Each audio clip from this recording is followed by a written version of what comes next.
যুক্তরাষ্ট্রের জন্মসূত্রে নাগরিকত্ব কি তবে বিলুপ্তির পথে?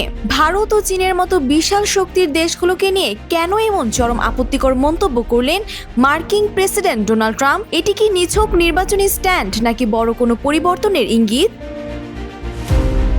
সম্প্রতি নিজের প্ল্যাটফর্ম ট্রুথ সোশ্যালে রেডিও সঞ্চালক মাইকেল সেভেজের একটি চরম বিতর্কিত ও বর্ণবাদী চিঠি শেয়ার করে তোপের মুখে পড়েছেন তিনি। ওই চিঠিতে ভারত ও চীনকে সরাসরি হেলহোল বা নরক হিসেবে অভিহিত করা হয়েছে।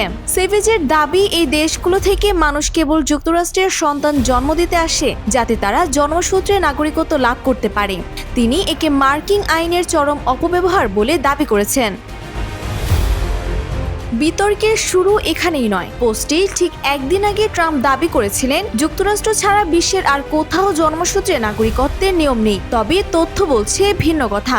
বাস্তবতা হলো কানাডা, মেক্সিকো সহ বিশ্বের প্রায় 30টিরও বেশি দেশে জন্মসূত্রে নাগরিকত্বের বিধান এখনও সগৌরবে টিকে আছে। বিশেষজ্ঞরা বলছেন, ভারত ও চীনের মতো কৌশলগত গুরুত্বপূর্ণ রাষ্ট্র সম্পর্কে ট্রাম্পের এমন বিদ্বেষমূলক অবস্থান আন্তর্জাতিক অঙ্গনে যুক্তরাষ্ট্রের ভাবমূর্তি ক্ষুণ্ণ করছে। বিশেষ করে ভারতের সাথে যখন যুক্তরাষ্ট্রের ঘনিষ্ঠ অংশীদারিত্ব চলছে, তখন এমন উস্কানিমূলক মন্তব্য দ্বিপাক্ষিক সম্পর্কে ফাটল ধরাতে পারে বলে আশঙ্কা মানবাধিকার কর্মীদের। Desk report, Bangladesh bulletin.